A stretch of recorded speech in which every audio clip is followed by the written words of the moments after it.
You've completed your first material takeoff. Now let's run through the steps of getting you set up on ConX Quote. You'll be able to send out professional quotes complete with your company letterhead, inclusions and exclusions, total price and your terms and conditions.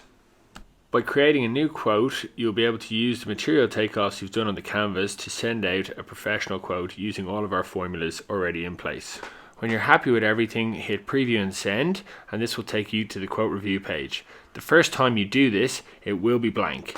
You can see where your logo and business information is supposed to be. Hit the edit in settings and it will bring you to your account settings page. Here you'll be able to upload your own logo, your business number, your location and things that are ultimately going to end up on the quote and look quite professional for the contractors.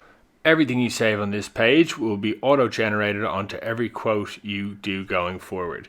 It's a real time saver and will stop you from doubling up on work. So the next time you're ready to send a quote, all of your information will be stored and ready to go. All you need to do is hit send, input the contractor's email, and they will receive your personalized quote in their inbox right away.